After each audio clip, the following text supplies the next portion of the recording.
Mesdames et messieurs, très heureuse de vous retrouver sur votre télévision Esaü TV en direct depuis le Bénin.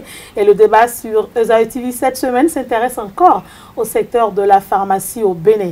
Mais cette fois-ci, le regard se tourne vers les représentants pharmaceutiques et les délégués médicaux. Avec nos invités, nous parlerons du rôle et des conditions d'exercice du représentant pharmaceutique. Et sur ce plateau, nous avons deux invités, M. Hippolyte Fagbohou, qui est le représentant pharmaceutique également et responsable d'agence de promotion. M. Fagbohou, bonjour. Bonjour, madame. À ses côtés, M. Gilles-Marc Alioza, il est représentant pharmaceutique et directeur également d'une agence de promotion des médicaments. M. Alioza, bonjour à vous. Bonjour Léa. M. Fagbohou, qu'est-ce que c'est qu'un représentant pharmaceutique? Merci madame, merci de nous avoir invités à ce débat. Je dirais le délégué médical ou représentant pharmaceutique. Vous préférez utiliser le thème que les populations utilisent? Voilà.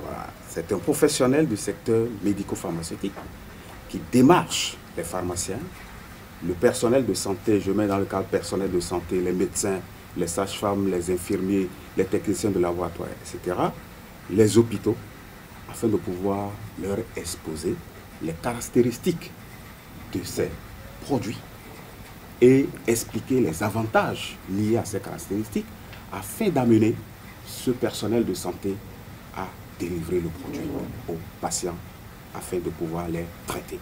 D'accord. Le délégué médical, le représentant pharmaceutique est soit un intermédiaire, un professionnel ou un commercial qui agit entre le laboratoire, c'est ça, oui, et le personnel de santé et les hôpitaux. J'ai bien résumé? Tout à fait. Monsieur Alioza, vous voulez compléter quelque chose? Bon, moi, je vais peut-être résumer en vous disant que le délégué médical ou le représentant pharmaceutique, c'est cet intermédiaire-là qui est entre le laboratoire, qui l'emploie, et les professionnels du médicament, que sont les grossistes répartiteurs du médicament, et les prescripteurs. Et dans les prescripteurs, comme l'a dit mon collègue, vous avez les infirmiers, vous avez les sages-femmes, vous avez les médecins, vous avez les spécialistes et puis les techniciens de laboratoire, tous ceux qui peuvent quand même dispenser le médicament. D'accord. Le délégué médical au représentant pharmaceutique a-t-il des aptitudes requises pour avoir les informations sur le médicament déjà en lui-même? Oui, parce que... Ou juste ça peut être n'importe qui? Ou est-ce qu'il y a une formation qu'on reçoit? Bon, c'est maintenant que la formation, qu'on a commencé, il y a des écoles qui forment les délégués médicaux. Peut-être que si on a le temps, on va revenir sur la formation des délégués médicaux. Mais il suffit d'avoir un niveau, un bon niveau, pour pouvoir quand même... plus que ça, de toute façon, plus que ça. Normalement, il faut avoir un bac D ou un bac. Et de toute façon, lorsque le laboratoire vous recrute, on vous fait une formation sur les produits que vous aurez à présenter. Parce que le médicament n'est pas du pain, ce n'est pas du sandwich, ce n'est pas de l'eau qu'on vend. C'est-à-dire, le médicament, c'est du poison. Et on ne peut pas permettre, c'est très dangereux, on ne peut pas permettre à tout le monde de se permettre de le vendre comme ça. Donc il faut une formation pour que vous puissiez quand même être formé et donner l'information au prescripteur après. Monsieur Fagbohou, le délégué médical ou représentant pharmaceutique est-il un vendeur? D'entrée de jeu, je dis c'est un vendeur. D'accord. C'est de la vente. Ça n'est pas un conseil? Non, c'est de la vente indirecte. D'accord. Parce que le délégué médical, c'est en fait le commercial de l'industrie pharmaceutique. Parce que ce que nous faisons, c'est du commerce de l'industrie pharmaceutique. Et le délégué médical est le commercial de l'industrie pharmaceutique. À ce titre, il doit avoir un certain nombre de profils, une certaine qualité, avant de prétendre... Les caractéristiques essentielles d'un délégué médical? Alors, les qualités essentielles. Il doit avoir d'abord une fibre commerciale. D'accord, savoir faire le marketing. Voilà, avoir des notions de commerce. Il doit également avoir des connaissances en communication et en contact humain, ce qui est très important. Il doit avoir des connaissances scientifiques. C'est là le plus important. Parce qu'il doit avoir des notions de base en anatomie, en physiologie, en pathologie, connaître le médicament, ce que le médicament doit devenir dans l'organisme de l'individu. Je donne l'exemple. Tu veux aller parler d'une bronchite chez un patient, chez un médecin, mais il est important que tu connaisses en tant que délégué médical ce que c'est qu'une bronchite. Quels sont les microbes, les germes. Tu vas comprendre de quoi tu parles. Voilà. Afin de pouvoir savoir l'antibiotique que tu dois conseiller au médecin de prescrire, comment il doit agir. Donc le médicament même doit être maîtrisé. D'accord. Connaître tout sur le médicament afin de pouvoir mieux proposer, sinon de pouvoir faire prendre conscience au personnel de santé de l'importance de prescrire ton médicament. Donc il est un conseil. Oui, il fait pour le personnel de santé. Voilà. Et même conseil pour les auxiliaires en pharmacie. Parce qu'à des moments donnés, les gens font de la substitution, il y a une loi qui l'autorise, ou le patient qui arrive à la pharmacie demande conseil. Bien sûr.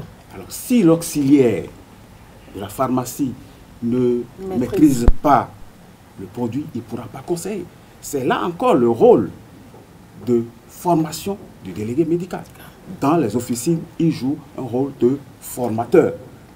Il forme les auxiliaires au comptoir pour qu'ils comprennent mieux le produit afin de pouvoir conseiller. Même avec le pharmacien, il fait le conseil parce que le pharmacien a une vision large de tous les produits.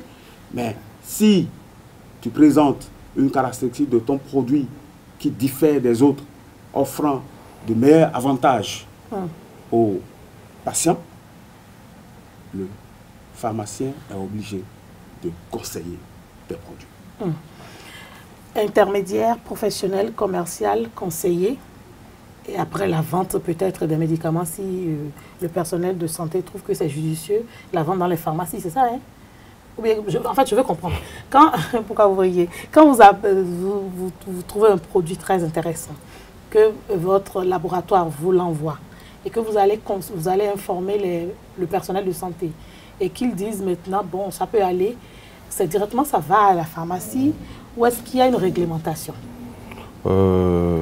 C'est déjà à la pharmacie avant que le délégué n'aille sur le terrain pour voir les prescripteurs. Au fait, je vais vous expliquer un peu comment ça se fait.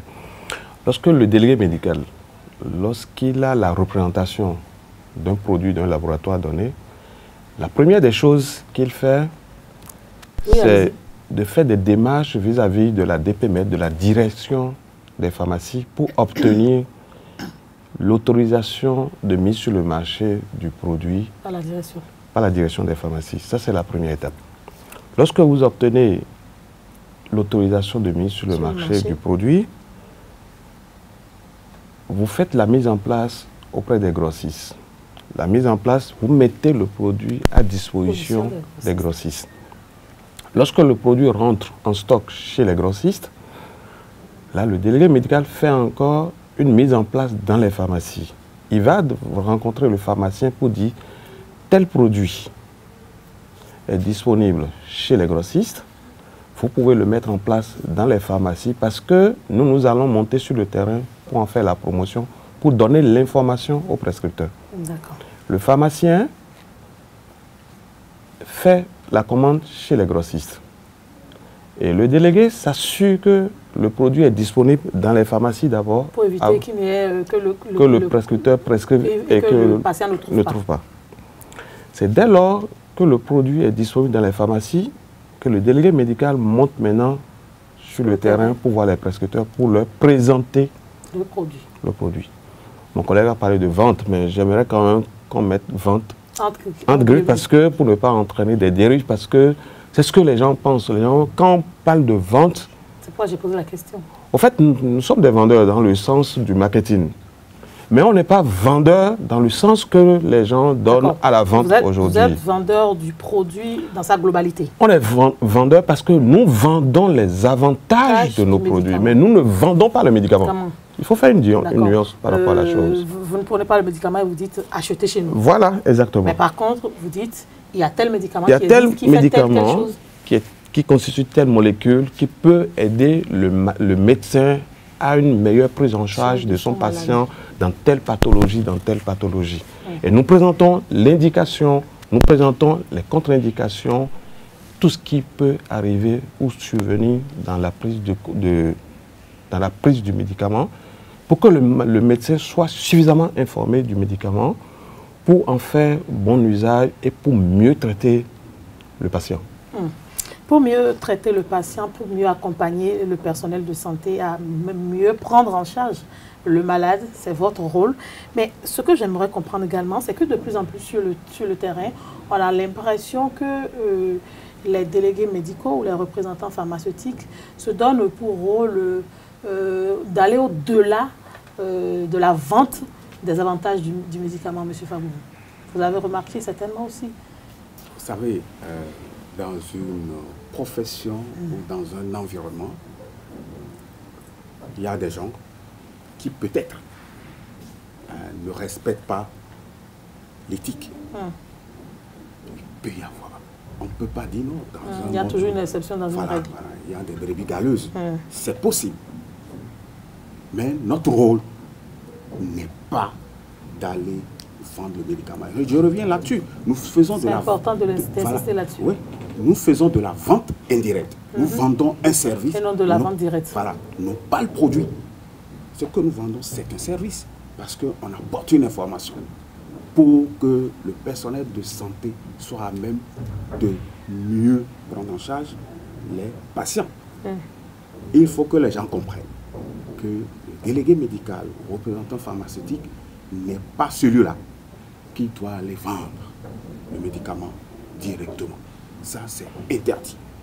C'est formellement interdit. Et ceux qui se livrent à ça, dès qu'on va mettre la main sur eux, ça fait leur problème. Il y a une éthique à respecter, il y a une déontologie également à respecter. Et cela m'amène à savoir, est-ce qu'il y a une réglementation qui entoure votre profession au Bénin? Bon, c'est malheureux que notre profession, bien qu'étant une vieille profession, il n'y a pas une législation en la matière. Malheureusement, il n'y a pas une législation.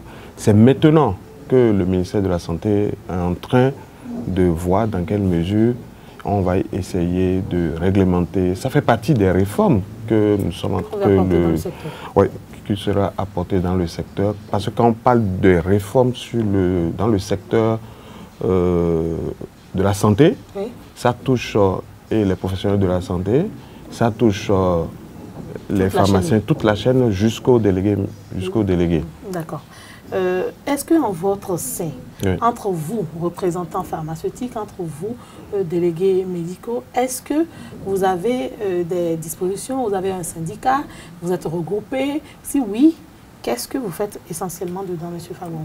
Alors, je vous remercie pour cette question. Je rebondis sur la question que vous avez posée à mon collègue. Dans notre pays, c'est vrai, pour le moment, il n'y a pas une législation qui réglemente la profession. Lorsque, d'abord, il a dit, notre profession est une profession qui est vieille. Lorsque nous regardons dans les autres pays, généralement, quand on parle, on fait référence à la France, à la Côte d'Ivoire ou autres, les gens ne sont pas d'accord, mais on est obligé de comparer. Dans ces pays, il y a une réglementation par rapport à la profession. D'abord, la formation, celui-là qui doit être délégué médical. Dans certains pays, c'est une formation diplômante. Mais ici au Bénin, c'est exigé qu'il faut normalement un bac plus 2. Il est exigé un bac au minimum. Et pas n'importe quel bac en plus. Voilà, c'est un bac D. De préférence. Un bac scientifique. Voilà, un bac scientifique. D ou C. Voilà. Et là, ça te permet, lors des formations qui seront données par le laboratoire, de ne pas être groggy. Voilà. Et d'avoir une locution correcte. D'être sûr, d'avoir l'assurance de ce que vous dites. Voilà, voilà. Et pour que les gens vous comprennent. Parce que tu peux parler et ton vis-à-vis ne va pas te comprendre.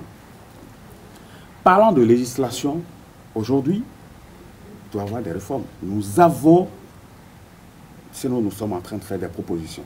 Il y a déjà des tests en cours qui sont en train d'être étudiés, qui passeront au niveau de la direction des pharmacies jusqu'à aller en conseil des ministres pour que la chose soit vraiment réglementée. Moi, je suis heureux pour la situation actuelle. Ça permet d'assainir le secteur et de savoir qui est qui fait quoi en tant que... Et de pouvoir punir réellement. Voilà, voilà. Ce n'est pas quelqu'un qui va se lever un jour, je suis délégué médical. Parce qu'il a vu l'autre le faire, voilà, il pense que c'est un métier où on peut s'enrichir. Voilà. Il est important que les réformes suivent. Nous avons un croisé en tant que délégué. On a une association enregistrée, bien connue par les autorités. Donnez le nom de l'association? L'association béninoise des visiteurs médicaux. D'accord. Donc j'ai été l'acteur même de ce regroupement, du début jusqu'à ce que soit sorti. Nous avons réfléchi ensemble pendant longtemps avec la direction des pharmacies. Il y a des réformes au niveau de la direction des pharmacies auxquelles nous avons participé.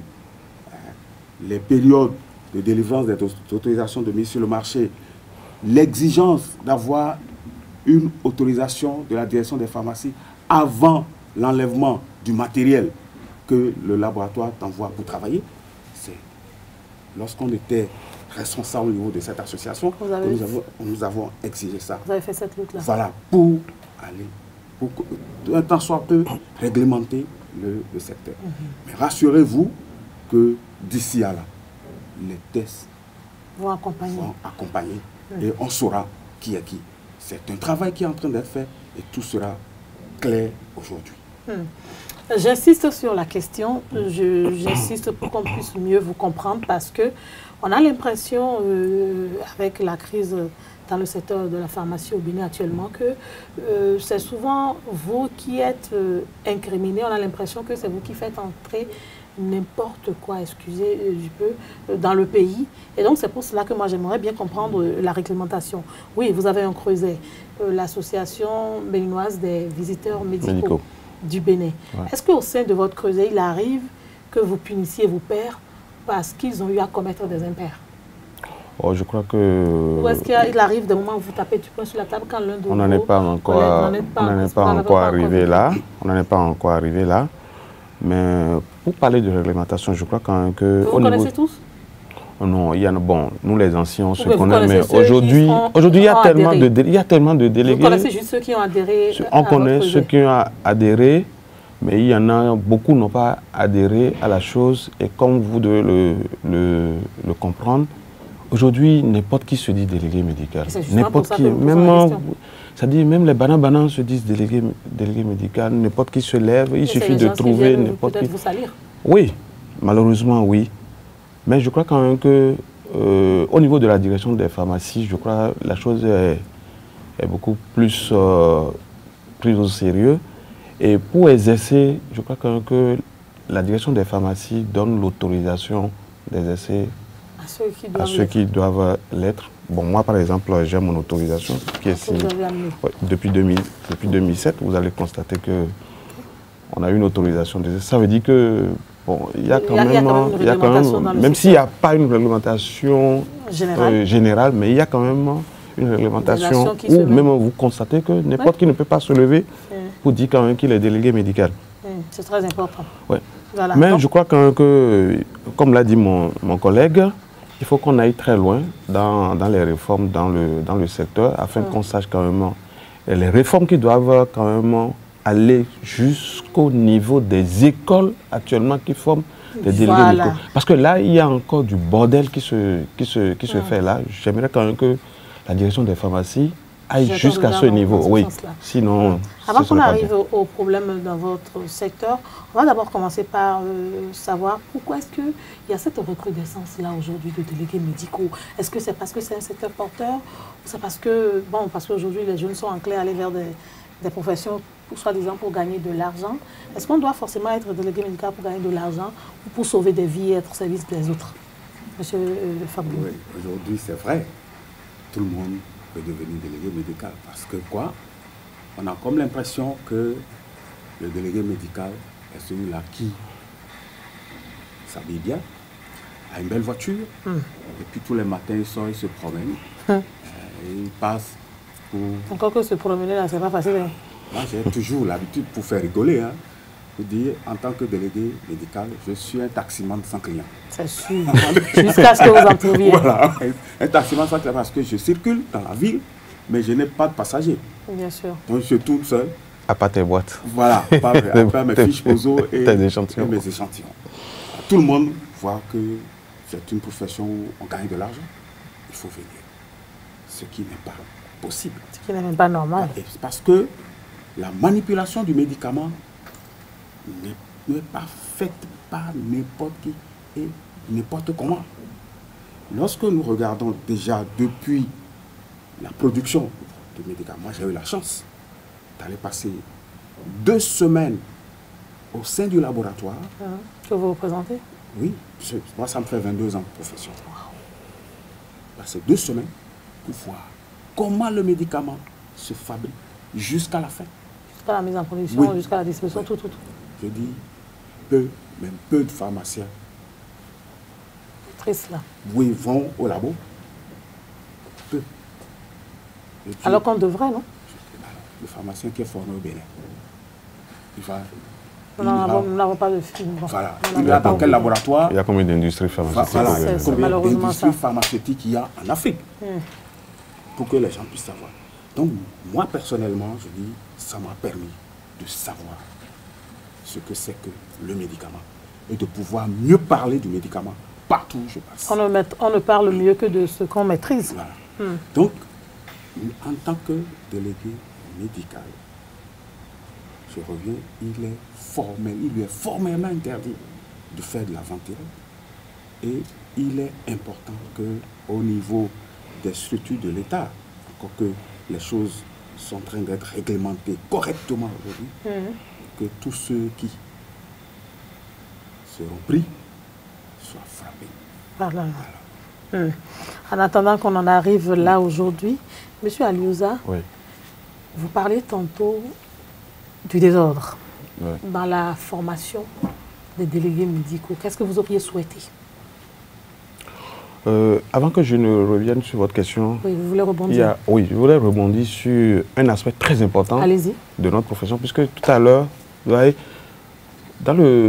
surtout en ce moment-là, tout le monde pense que c'est les délégués médicaux qui alimentent le marché ou qui vendent des médicaments. Je vais vous dire une chose. Allez-y. Nous, en tant que représentants pharmaceutiques, chaque année, la direction des pharmacies nous demande un plan d'importation de nos échantillons, c'est-à-dire de tout ce qui constitue le matériel de promotion. La direction des pharmacies veut savoir tout ce que vous avez eu à... Tout ce qu'on doit recevoir. Tout ce qu'on doit recevoir. Tout ce que vous allez recevoir dans une année. Tout ce qu'on doit recevoir dans une année.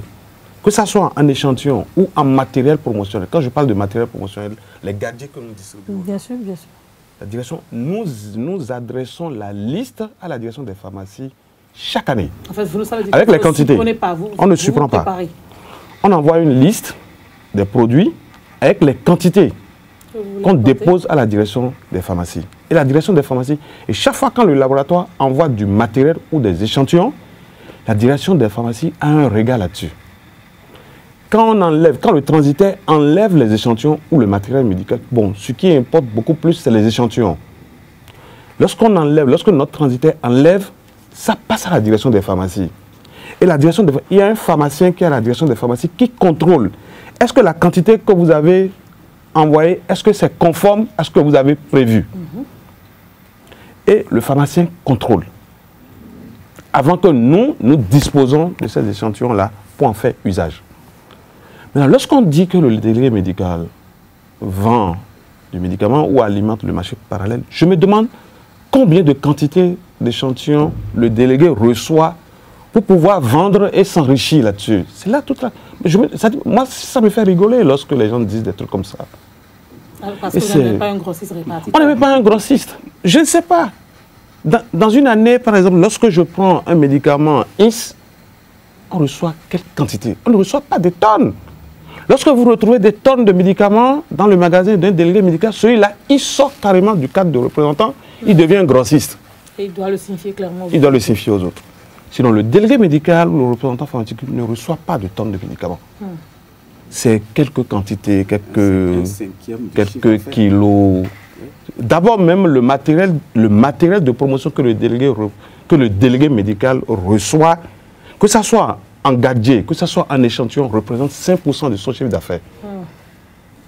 Représente normalement 3 à 5% de son chiffre d'affaires. 3 à 5% de son chiffre d'affaires. On ne peut pas s'enrichir avec le médicament. Donc je voudrais que les gens arrêtent de dire que le délégué médical alimente le marché du médicament. Oui, mais est-ce que ce n'est pas parce que vous aussi, vous ne parlez pas de vous, vous ne communiquez pas sur vous, qu'on ne vous connaît pas, que vous restez dans votre coin, qu'il y a autant de supputations? Peut-être, parce qu'on dit que lorsque vous êtes assis sous un arbre et que vous ne parlez pas, les oiseaux vont chier sur votre tête. Et justement, c'est la raison, c'est notre raison. C'est ce qui explique notre présence sur votre plateau. Parce qu'il faut que nous commencions par donner de la voix. Parce qu'on jette tout sur notre tête. On dit les délégués médicaux. Moi, ça me fait marrer un peu. Bon, maintenant, votre question par rapport au désordre qui s'observe dans la formation des délégués médicaux. Moi, j'ai eu la chance quand même d'être un représentant pharmaceutique. J'ai une agence de promotion où je reçois des délégués, les soi-disant délégués, qui sont formés dans les écoles. Je vous assure, c'est du désordre total. C'est en clair que dans notre pays, on n'a pas tout ce qu'il faut pour former des délégués médicaux. Nous avons du matériel pour former les gens. Nous avons du personnel pour former les délégués médicaux. Mais les écoles qui forment même les délégués médicaux ne sont pas des gens de la profession. Ah. Ils ne sont pas des gens de la profession. Lorsque les gens ouvrent leurs écoles, où ils font secrétariat, tout de suite, ils ajoutent délégués médicaux, vente en pharmacie. Mais est-ce que vous avez informé les autorités? Parce que non, est-ce que les autorités, ils savent, ils sont dans le pays, ils voient quand même les choses. Non, mais on peut voir quelque chose et ne pas avoir l'assurance d'aller fouiner dedans parce qu'on n'a pas la bonne information. Je crois quand même que l'autorité le sait, parce que c'est pour ça que dans les réformes que la direction des pharmacies est en train d'entreprendre, il y a ce volet-là là-dedans où maintenant la formation sera beaucoup plus réglementée. La direction des pharmacies a déjà pris ça là en compte et désormais, on ne va pas permettre à n'importe quelle école de former les délégués médicaux. Pour comprendre, parce que notre télévision a également une école. Et donc, nous, on ne forme pas en pharmacie, certes, mais il faut bien donner l'information. Non, nous, on ne forme pas en pharmacie, mais il faut bien donner l'information à ces jeunes-là pour qu'ils sachent vers qui s'orienter et ne pas aller investir inutilement dans une formation qui ne va pas leur permettre de pouvoir jouir de leur métier plus tard. Et donc, aujourd'hui, le gouvernement va réglementer la formation. Oui, la direction des pharmacies. Sinon, normalement, pour avoir une bonne formation, au-delà de ce qu'on peut recevoir au Bénin, on est obligé d'aller à l'extérieur, c'est ça?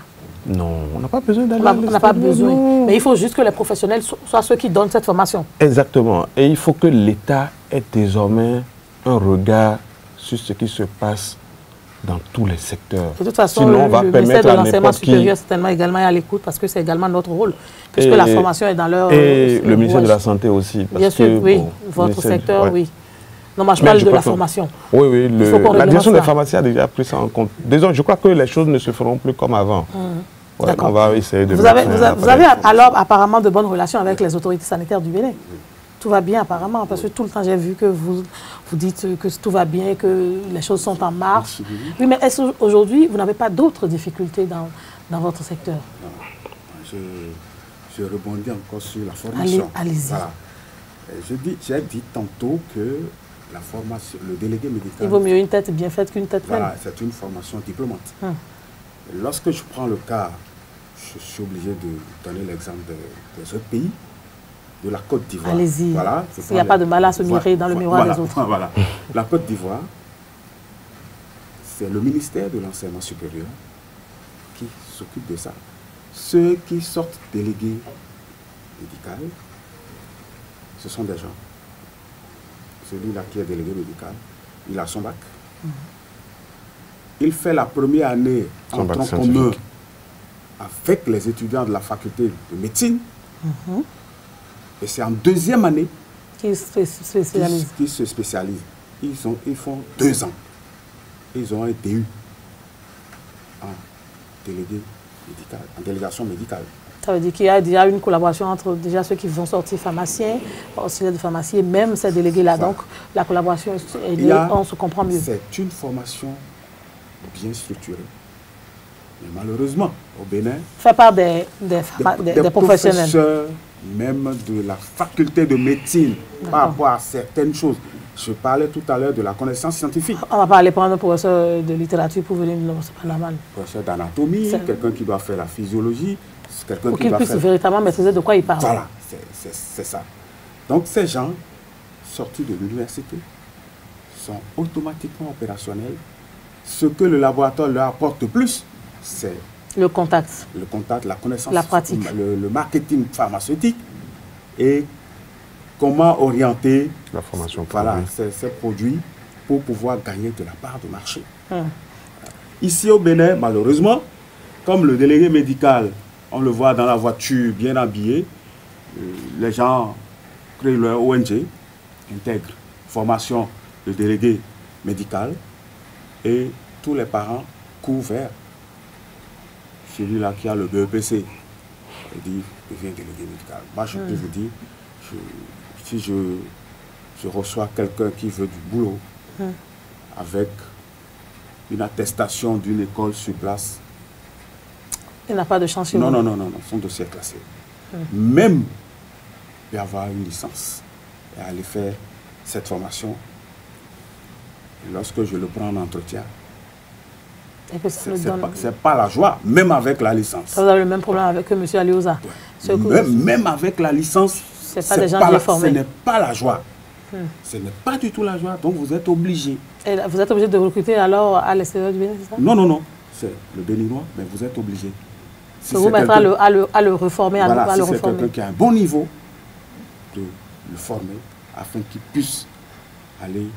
Alors que ce travail devrait être fait déjà dans son école. Voilà, si le délégué médical a une base. Mais pourquoi est-ce que vous ne vous rapprochez pas de ces écoles-là pour pouvoir donner ces formations-là, puisque vous êtes des professionnels du domaine? Parce que ce n'est pas des formations qui sont... des diplômes, des attestations connues par le gouvernement. Par le gouvernement, au niveau du ministère et tout. Moi, je dis aujourd'hui, nous sommes en train d'aller vers une réglementation. Que vous appelez de tout vos voeux. Voilà. Ne crée pas une école de formation qui veut. Parce que les gens créent ces centres pour gagner de l'argent.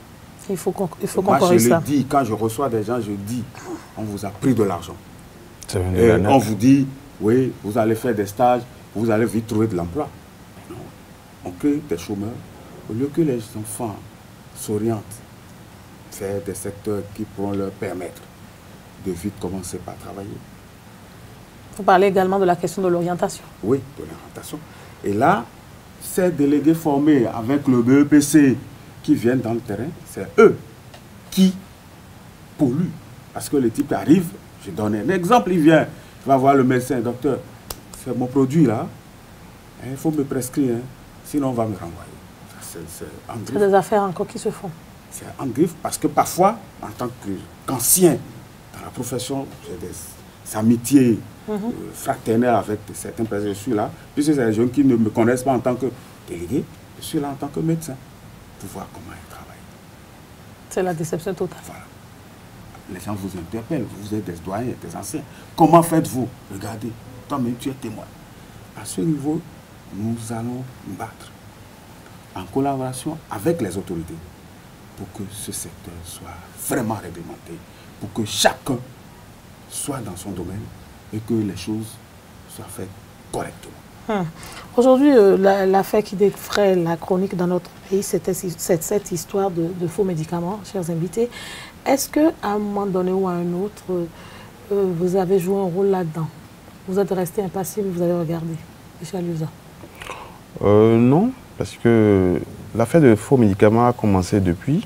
Et puis, depuis 2017, quand Radio Topa a organisé des émissions par rapport aux faux médicaments, des émissions auxquelles j'ai eu la chance de participer.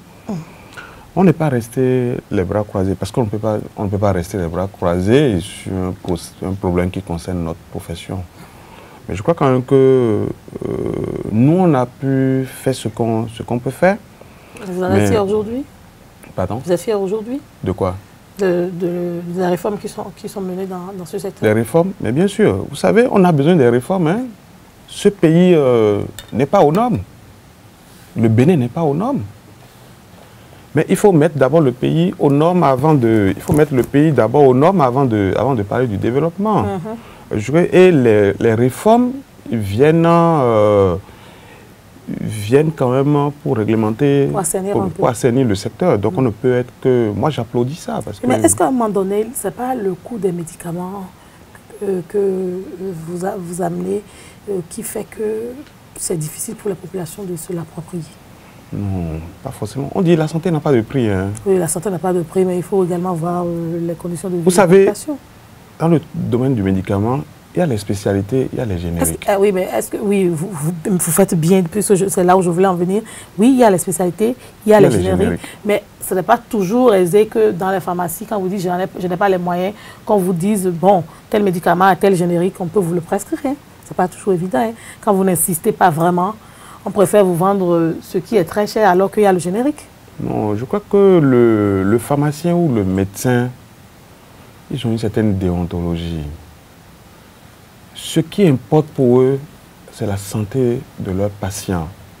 Lorsque le médecin qui doit prescrire le médicament, lorsqu'il voit son patient, il sait s'il peut lui prescrire une spécialité ou des génériques. Oui, mais quand on amène l'ordonnance... Lorsque vous amenez même l'ordonnance à la pharmacie, le pharmacien qui vous reçoit, lorsque le médecin vous prescrit la spécialité, et le pharmacien vous dit le prix, si vous dites au pharmacien, ah, je n'ai pas tel montant, le pharmacien automatiquement va vous proposer le générique. Oui, mais c'est pour ceux qui veulent véritablement, il y en a qui vous disent on n'en a pas, les génériques on n'en a pas.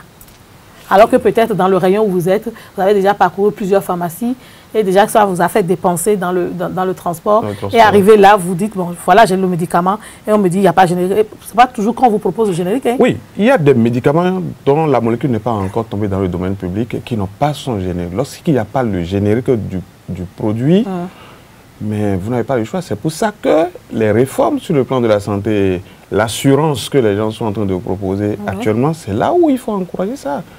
Pour toujours prendre en charge les gens quand on leur prescrit des médicaments. Monsieur Fagbo, moi je ne suis pas encore satisfaite. Ce que vous souriez, je sais que vous maîtrisez de quoi je parle. Oui, parce que moi j'ai eu cette mauvaise impression-là plusieurs fois. Et c'est mon insistance. Et peut-être, je ne sais pas, le médecin ou le pharmacien a compris que celle-là, elle a l'information. Parce que, qu'est-ce que moi je faisais quand le pharmacien prescrivait et que je regardais par rapport à moi, je lui demandais exactement ceci, est-ce qu'il y en a pas en générique? Est-ce que vous ne pensez pas que me prescrire le générique m'aiderait? Et là, le pharmacien prescrit l'ordonnance en conséquence. Mais quand vous n'avez pas cette idée-là et que vous prescrivez, que vous allez en pharmacie, et que le gars vous dit en pharmacie, il n'y a pas de générique. Parce qu'effectivement, des fois aussi, ils ont peur que le stock des spécialités ne reste là sans être vendu. Voilà, on a qu'à être sincère de le dire. Alors, je vous remercie pour cette question, parce que quand je souris, c'est pour dire que c'est peut-être ne pas comprendre le secteur. Aujourd'hui, d'abord, qu'appelons-nous générique, c'est la copie d'une spécialité qui est tombée dans le domaine public. Comment ça tombe dans le domaine public? C'est-à-dire que le ça laboratoire c'est ça? qui a fait la découverte du principe actif l'a exploité. Il y a un délai d'exploitation par le laboratoire qui a fait la découverte du principe actif. D'accord. Lorsque ce délai passe, tout le monde, n'importe quelle firme pharmaceutique peut reproduire. Mais il y a toujours des différences. Sur le plan galénique, sur le plan des récipients. Mais à ce rythme-là, il vaut mieux ne plus faire de générique alors? Non. Il y a des génériques de marque. Oui, c'est pour ça que j'ai souri tout à l'heure. Il y a des génériques de marque. Lorsque vous prenez par exemple, je donne l'exemple simple du paracétamol, qui est le principe actif, vous voyez combien de marques il y a. Alors, si on comment la population peut savoir ce qui est de marque? Voilà.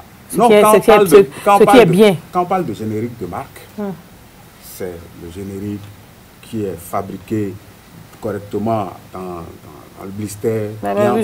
Comment nous on va savoir ça? Voilà, c'est celui-là qui est au niveau, d'abord le médecin sait, celui-là qui est au niveau de la pharmacie, il sait. Lorsque vous prenez, je donne l'exemple banal du paracétamol, oui, allez-y. Vous avez toute une gamme de produits contenant du paracétamol. Et tous ces produits ne sont pas au même prix. C'est normal. Alors, c'est d'abord au délégué médical, le délégué médical de pouvoir expliquer l'intérêt pour le médecin ou pour le pharmacien de conseiller son produit. Je peux être en train de vendre, c'est-à-dire de faire la promotion d'un produit qui est cher et le vendre plus, avoir occupé plus de parts de marché que celui-là qui vend le médicament. Mais quand on prend le paracétamol, le terre à terre, comme vous dites, il y en a qui sont à 100 francs, il y en a qui sont à plus de 100 francs, et ainsi de suite. Oui. Il y en a même qui vont jusqu'à 1000 francs, ça dépend. Oui, oui mais c'est quoi la différence? Est-ce que c'est un danger pour nous? Il faut bien qu'on comprenne. Voilà. En fait, il n'y a pas un danger pour la population. Je ne vais pas faire peur aux gens. Il n'y a pas un danger. Vous rassurez. Ouais, il n'y a pas un danger. Mais seulement, comme la direction des pharmacies le faisait et continue de le faire, il faut des contrôles permanents dans les structures pour savoir si ces produits vont garder leur qualité. Voilà, c'est un problème de qualité. Et ce qui coûte cher dans l'industrie pharmaceutique, c'est le contrôle de qualité. Je le dis parce que j'ai vu, je sais comment c'est le contrôle de qualité. Celui qui est dans l'industrie n'est pas fou pour maintenir son produit à un tel niveau et ne pas baisser le prix. Même si on fait la baisse des prix, c'est à un niveau donné, parce que la qualité a un coût. C'est vrai. Lorsque nous disons la population n'a pas d'argent, Oui, mais c'est encore notre ministère qui a fait des communications autour pour dire que les génériques qui existent en pharmacie. Non, les génériques existent. Parce que c'est au cours de l'initiative de Bamako que les dirigeants ont pris cette décision. Des génériques. Je vous dis qu'il y a des génériques de marque. Nous les avons dans les pharmacies. Je prends un autre exemple de la molécule amoxicilline plus acide clavulanique. Il y en a plein qui sont fabriqués par des laboratoires sérieux qui sont à moindre coût que la population peut acheter facilement. Mon collègue a dit tout à l'heure que la santé n'a pas de prix. Mais ce n'est pas pour ça qu'il faut aller acheter un produit de 1000 francs ou de 100 francs, en disant je n'ai pas l'argent. Or, ce produit ne va pas te guérir, mais plutôt aggraver ta maladie. Nous avons eu des exemples. Et ça, je reviens, c'est également un rôle que doit jouer le délégué médical, le rôle de la pharmacovigilance, le suivi du médicament. Ce n'est pas un rôle seulement qui est dédié au ministère de la Santé. Non, la pharmacovigilance, c'est d'abord le délégué médical, parce que c'est lui qui est en contact avec le professionnel de santé, et le professionnel de santé lui dit ce que le patient à qui il a prescrit le produit ressent. Et lui, il note, puisqu'il y a des fiches qu'il doit remplir, ça doit retourner, le laboratoire analyse, informe la direction des pharmacies s'il faut retirer le produit, s'il faut. Il y a tout ça, ça fait partie même du travail du délégué médical.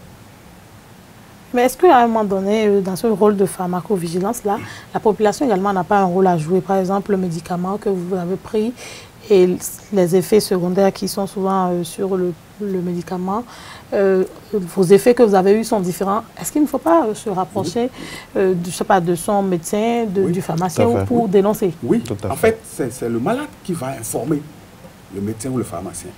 Et mais le pharmacien vous appelle, vous interpelle. Ah, ce que tu es venu me présenter, je le prescris. Voilà ce que mon patient a ressenti. Et là, le délégué doit sortir sa fiche de pharmacovigilance. Sur cette fiche, il y a plusieurs renseignements. Le nom du patient. Pour quelle pathologie on lui a prescrit le produit. Quels sont les effets ressentis. Le patient, il y a tout. Est-ce que vous, entre votre sein, ce travail se fait? chaque laboratoire a son système de pharmacovigilance. D'accord. Mais il y a des normes sur le plan mondial qui sont respectées. Au niveau de la DPMED, il y a un pharmacien qui s'occupe de la pharmacovigilance. Pas seul. Bon, je ne sais pas si c'est la seule direction. Mais je sais quand même qu'il y a un service qui s'occupe de la pharmacovigilance au sein de la DPM. Monsieur Fabou. Donc, à ce niveau, c'est également un travail qui est fait correctement. Et je dis, le générique,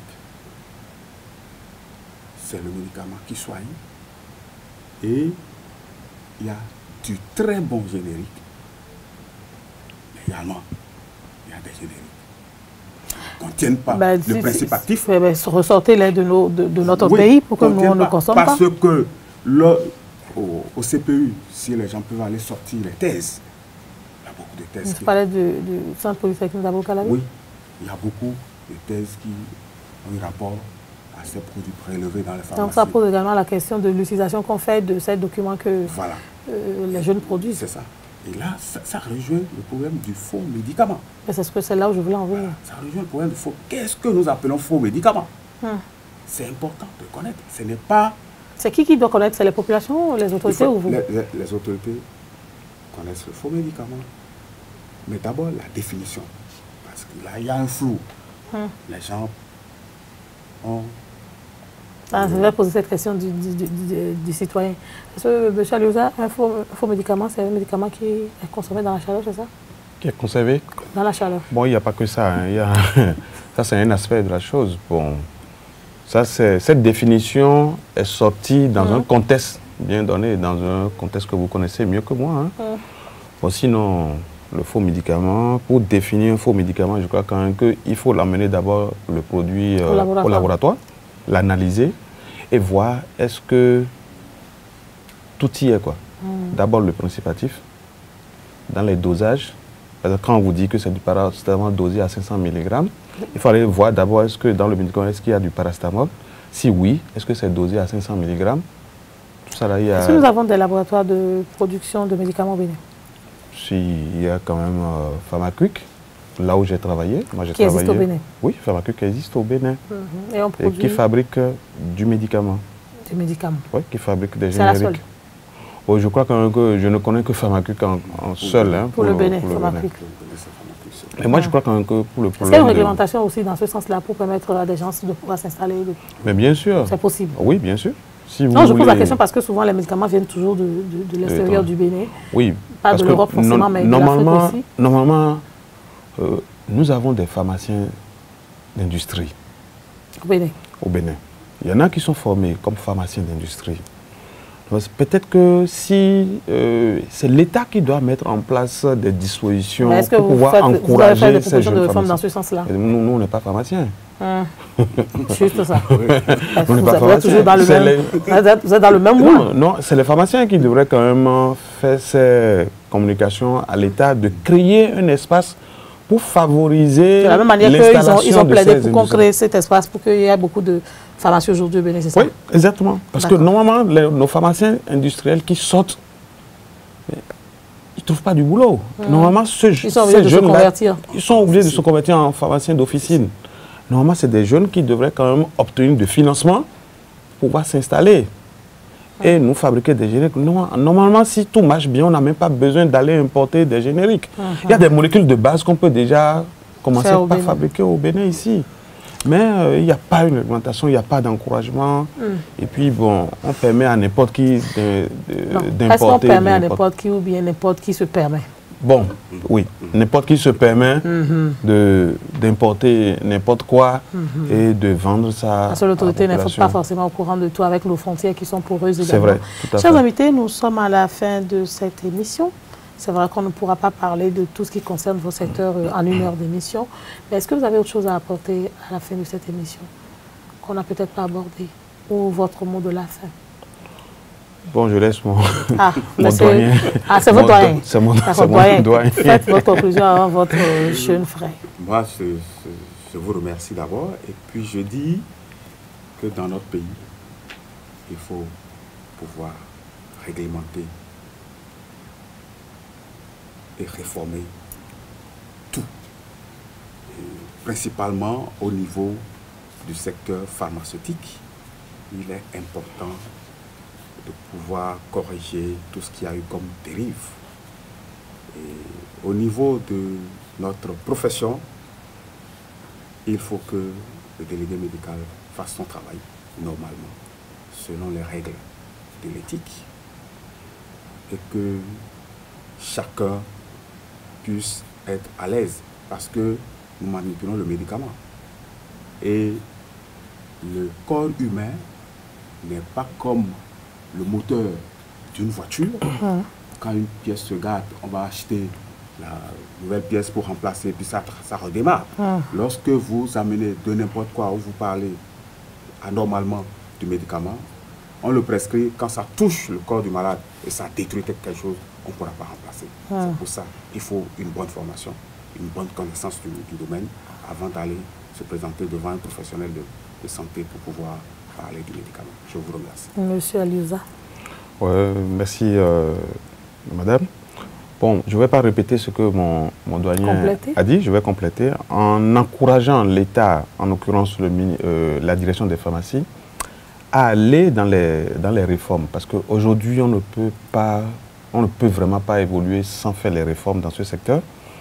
Et je voudrais quand même inviter la population, parce que, bon, ils font partie de notre cible, la population à s'adresser aux pharmaciens lorsqu'ils ont un souci de médicaments à prendre. Ça, c'est très... Parce que lorsque vous allez acheter un produit dans une pharmacie, vous savez ce que vous avez acheté. En cas de caissière, vous savez à qui vous allez vous en prendre. Et je demande aussi à la direction des pharmacies d'avoir un regard sur les produits qui se vendent dans les pharmacies, d'aller régulièrement pour contrôler ce qui se vend dans les pharmacies. Leur qualité. Et aussi demander maintenant à l'État de donner les moyens à la direction des pharmacies. Vous savez, ils sont en sous-nombre à la direction des pharmacies. Il y a un problème de recrutement de pharmaciens. L'État n'a qu'à donner les moyens à la direction des pharmacies. Au mieux de rendre la direction des pharmacies autonome dans sa gestion pour donner les moyens à cette direction de jouer pleinement son rôle de contrôle et d'avoir le regard sur tout ce qui doit rentrer au Bénin comme médicament. Merci, madame. Chers invités, nous vous remercions infiniment pour vos commentaires, vos contributions. Les réformes sont essentielles dans le secteur de la pharmacie au Bénin. Il faut mieux réglementer et réformer ce secteur pharmaceutique pour corriger les dérives observées et surtout pour assurer le bien-être des citoyens, des populations qui ne demandent que le minimum pour pouvoir être guéri et survivre. Une mission des moyens, dit-on. Il faut donc plus d'autonomie pour la direction de la pharmacie et du médicament. Les acteurs du secteur sont prêts à accompagner le gouvernement et donc que le gouvernement les implique véritablement dans ces réformes-là pour un mieux-être de nos populations. Chers invités, mesdames et messieurs, chers internautes, c'est donc la fin de votre émission Le Débat. Nous sommes là pour contribuer au développement de notre pays, ne serait-ce qu'en parlant et en faisant chaque semaine, ce débat. Merci à toute l'équipe qui m'a accompagné. D'ici là, prenez soin de vous.